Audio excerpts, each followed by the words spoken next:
चुनाव का दौर है, कोई पार्टी चुनाव लड़ रही है, कोई पार्टी चुनाव जीत रही है, किसी की हवा है, किसी का माहौल टाइट है, इस नेता ने ये कह दिया, उस नेता ने वो मुंह तोड़ जवाब दे दिया। इस तरह की खबरें, इस तरह की वीडियोस तो हम बहुत देखते हैं दोस्तों।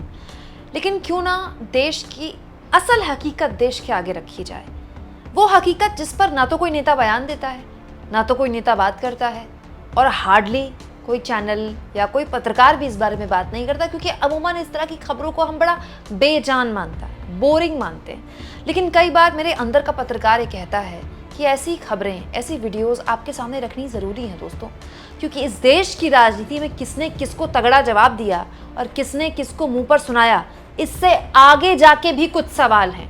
और वो सवाल जब हमारे सामने आते हैं तो हमें पता चलता है कि हमारे देश की जो राजनीति है वो कितनी खोखली हो चुकी है। दोस्तों, ओडिशा में इसी साल विधानसभा चुनाव हुए। दोस्तों, लोकसभा चुनाव के साथ ही ओडिशा में हमेशा विधानसभा चुनाव होते हैं, और इस बार बीजेपी ने कमाल कर दिया। यहाँ डबल इंजन की सरकार बन गई। दोस्तों, प्रचंड बहुमत के साथ बीजेपी ने यहाँ सरकार बनाई, अपना मुख्यमंत्री बनाया, और तब से मोदी जी ने बाकायदा जय जगन्नाथ का नारा भी देना शुरू कर दिया।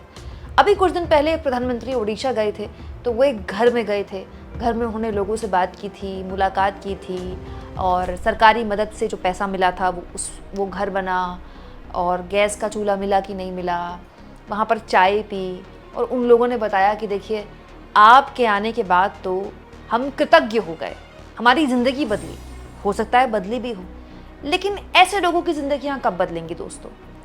मैं चाहती हूँ कि आप मेरे इस वीडियो को ज़्यादा से ज़्यादा लोगों के साथ शेयर करें, क्योंकि ये ना हमारे देश की असली हकीकत है।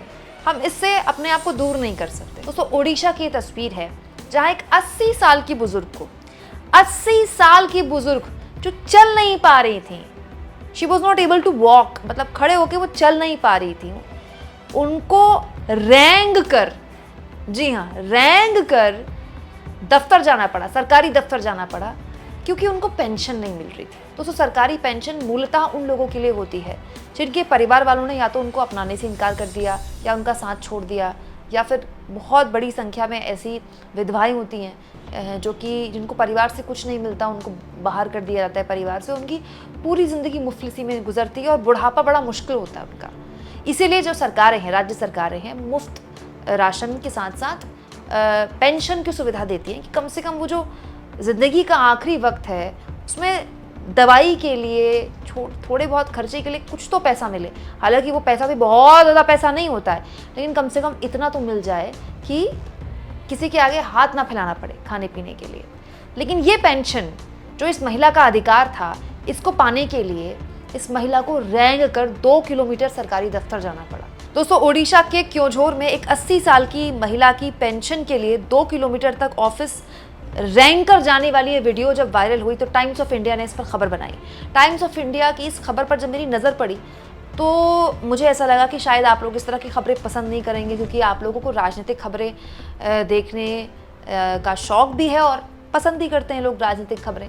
लेकिन बात पसंद नापसंद की नहीं है दोस्तों। मेरे अंदर का पत्रकार मुझसे ये कह रहा था कि ये खबर दिखानी ज़रूरी है, ये हमारे देश की असली सच्चाई है दोस्तों, क्योंकि इस खबर का सीधा कनेक्शन चुनाव से है। जब चुनाव आते हैं तो हमारे देश में मंदिर और मस्जिद के नाम पर चुनाव होते हैं। नेता मंदिर और मस्जिद के नाम पर वोट मांगते हैं। कोई डरा कर वोट मांगता है, कोई खुश करके वोट मांगता है, कोई कहता है ये फ्री दे दूंगा, वो फ्री दे दूंगा, कोई एक 1000 साल का बिल्कुल नया सपना दिखाता है। लेकिन आप देखिए इस 80 साल की बुजुर्ग की जीवन में क्या बदला। ओडिशा में सत्ता परिवर्तन हुआ है। बीरू जनता दल की दशकों पुरानी सरकार बदल दी ओडिशा के लोगों ने, बीजेपी को मौका दिया, और डबल इंजन सरकार होने के बावजूद भी अगर इस महिला के जीवन में नाम मात्र का फर्क नहीं आया है, इसे अभी भी 80 साल का होने के बावजूद भी रैंक कर दोस्तों, रैंक कर सरकारी दफ्तर अपना अधिकार लेने के लिए जाना पड़ रहा है कि मुझे पेंशन दे दो। तो फिर क्या ही सरकार, क्या ही सुविधा, क्या ही प्रशासन। यहाँ मैं आपको एक और बात बता दूं कि जो इस तरह के बुजुर्ग लोग होते हैं, जो बहुत ज़्यादा जिनकी आयु होती है, उनको ये सरकार सुविधा देती है कि उनके घर तक पेंशन पहुंचेगी। इस महिला को बाध्य जो किया गया ऑफिस आने के लिए, 80 साल की बुजुर्ग अम्मा को, इसका अधिकार था कि इसके घर तक, इसके झोपड़ी तक इसका पैसा, इसकी पेंशन मिलती। ये करने के लिए सरकार बाध्य है। लेकिन जो काम सरकार को करना ही चाहिए था, जो बेसिक काम, वो तक सरकार ने नहीं किया। स्थानीय प्रशासन फेल कर गया। दोस्तों 21 सितंबर का ये मामला है, वीडियो वायरल हुआ तो टाइम्स ऑफ इंडिया ने इस पूरे के पूरे मामले में खबर बनाई। जब खबर बनाई तो पता चला कि पंचायत एक्सटेंशन ऑफिसर यानी कि पीईओ ने इस महिला के पैसे लेने के लिए ऑफिस आने को कहा।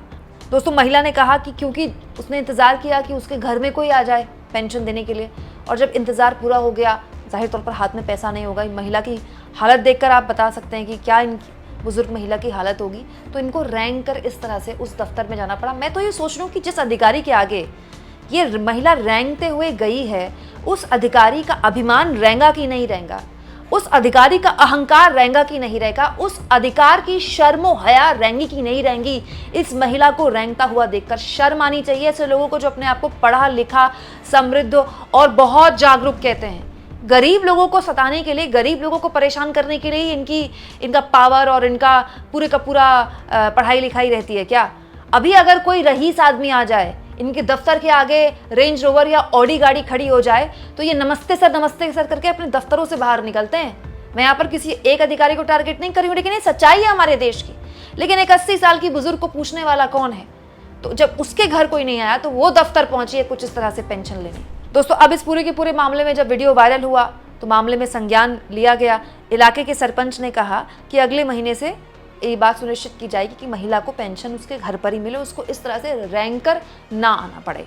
हैरानी इस बात की है दोस्तों कि 1 साल पहले भी ओडिशा के नवरंगपुर में ऐसा ही एक वीडियो वायरल हुआ था। ओडिशा का ही वीडियो वायरल था जिसमें एक महिला टूटी हुई कुर्सी को लेकर प्रचंड गर्मी में टूटी हुई कुर्सी के सहारे आगे बढ़ रही थी। उस वक्त भी उससे कहा गया था कि आपको अपनी पेंशन लेनी है तो आप दफ्तर आइए, हम नहीं आएंगे आपके घर में। उस वक्त वो वीडियो वायरल हुआ था तो वित्त मंत्री निर्मला सीतारमण ने उसका संज्ञान लिया था और कहा था कि इस तरह की हरकतें इतने बुजुर्ग लोगों के साथ बिल्कुल नहीं करनी चाहिए। क्या बदला? वित्त मंत्री ने ट्वीट कर दिया वीडियो।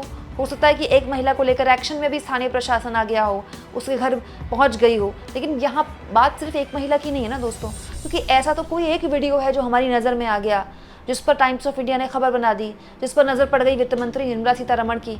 ऐसे न जाने कितने मामले होंगे दोस्तों, देश भर में होंगे, जहां महिलाओं को, बुजुर्गों को, खास तौर पर महिलाओं को परेशान किया जाता है कि आप आइए दफ्तर, हम तो नहीं आएंगे आपके घर। हाँ, ये बात ज़रूर है कि जब वोट मांगने होते हैं तो हर किसी के घर घर पहुंचा जाता है। अगर घर पहुंचने के लिए रास्ता ना हो तो नेताजी रास्ता बना देते हैं, पानी भरा हो तो नाव में चढ़ जाते हैं, नाव डूब जाए तो हवाई सफ़र करके पहुंच जाते हैं, बाकायदा हेलीकॉप्टर से पहुंच के अपने आप को एयरलिफ्ट करवाते हैं, और कैसे भी करके बस उनकी कोशिश ये होती है कि वो जनता के बीच पहुंच जाएं और जहां भी हैं वो जनता को संबोधित कर दे, उनसे हाथ जोड़कर भीख मांग ले कि हमको वोट दे दे। घर तो तब पहुंचा जाता है, लेकिन घर तब नहीं पहुंचा जा सकता जब कोई 80 साल की बुजुर्ग चल ना पाए, रेंगते हुए जाए दफ्तर में, साहब के आगे बोले साहब मेरी पेंशन दे दो, वो पेंशन जिस पर मेरा अधिकार है, वो पेंशन जिसको देने के लिए आपको इस कुर्सी पर बिठाया गया है। दोस्तों ओडिशा में चुनाव हुए थे तो मोदी जी ने खूब प्रचार किया था। ओडिशा में चुनाव खत्म हुए थे तो मोदी जी ने जय जगन्नाथ के नारे लगाने शुरू कर दिए थे।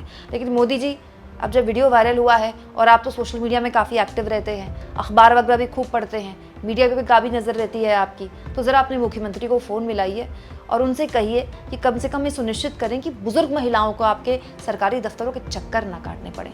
क्योंकि अगर बदलाव ही नहीं हुआ है, 2023 में जैसा हो रहा था वैसा ही अब 2024 में भी हो रहा है, तो फिर सरकार बदलने का, सिस्टम बदलने का फ़ायदा क्या हुआ?